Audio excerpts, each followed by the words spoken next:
Make your presentation stand out. Unleashing the power of images and photographs.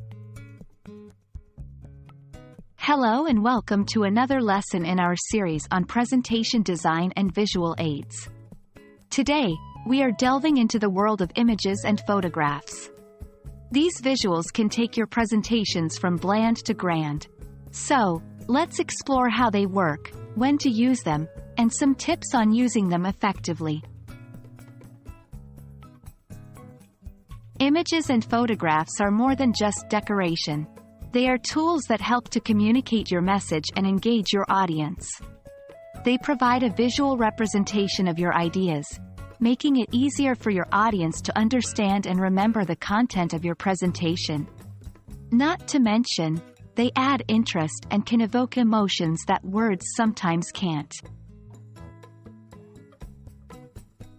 The next question you might ask is, when should I use images and photographs in my presentation? You can use these visuals to illustrate your points. If a picture paints 1,000 words, then it can certainly help to illustrate complex ideas. To set the mood or tone, images and photos can evoke emotions and set the mood of your presentation. To add interest and variety, visuals can break up text and add some variety to your slides, making your presentation more engaging. Here are some tips to maximize the impact of your images and photographs. Choose relevant images. The visuals you select should align with your message. Irrelevant images can confuse your audience. Prioritize quality. Low-quality images can detract from your presentation's professionalism. Ensure your images are of high resolution. Be mindful of copyright. Always use images you have the rights to use.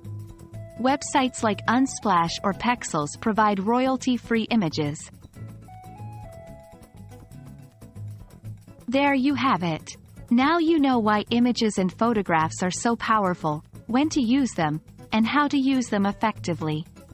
Remember, these visuals are more than just decorations. They are an integral part of your presentation that can make your content more engaging, memorable, and impactful. Thanks for joining today's lesson. Happy presenting, and stay tuned for more presentation design and visual aid tips.